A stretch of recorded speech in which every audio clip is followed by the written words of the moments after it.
In the stillness of a desert night, beneath the star-strewn skies of Arabia, a figure once counted among the enemies of Islam was now preparing to etch his name into the annals of history. Amr ibn al-As, once a fierce Qurayshi noble, had transformed into one of the Prophet Muhammad's, peace be upon him, most brilliant commanders. His heart burned with a mission that would shake the ancient powers of the world. The conquest of Egypt, a land of great civilizations, towering empires, and vast riches. Egypt was a jewel in the Byzantine Empire, an impenetrable fortress, its mighty cities like Alexandria and Babylon renowned for their strength. But Amr ibn al-As, with only a few thousand warriors, was undeterred. The odds were grim, but his faith was unwavering. He was driven not by mere conquest, but by the vision of spreading the light of Islam to lands far beyond the sands of Arabia. As his men stood before the imposing walls of the Babylon fortress in 641 CE, the challenge seemed insurmountable. Months passed, and the siege weighed heavily on the small Muslim force.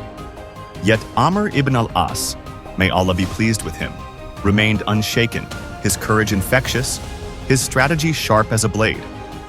The Byzantine forces, though greater in number, could not match the determination that pulsed through the veins of these warriors, led by a man destined for greatness.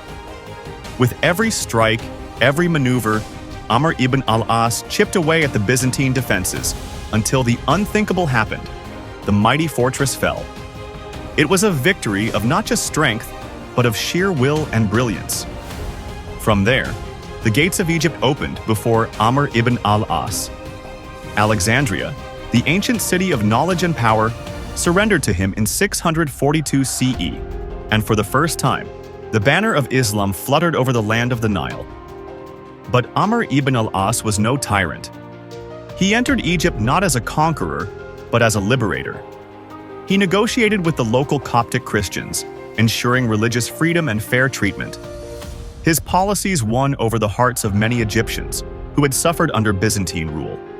Amr's wisdom and compassion shone as brightly as his sword. He established Fustat, a new capital on the banks of the Nile, and from there built the first mosque in Africa, an enduring symbol of Islam's new foothold on the continent. Egypt, a land of ancient gods and pharaohs, had now been woven into the fabric of the Muslim world, all under the leadership of Amr ibn al-As. And so, the man who had once fought against the Prophet, peace be upon him, now stood as the architect of one of Islam's most magnificent victories. Amr's conquest of Egypt was more than a military triumph. It was the beginning of a new era. His name echoed through the ages as a legend, a hero whose faith, wisdom, and valor reshaped the destiny of a nation. In the twilight of his life, Amr could look back upon the great river Nile and the thriving cities he had helped build, knowing that his legacy would endure for centuries to come.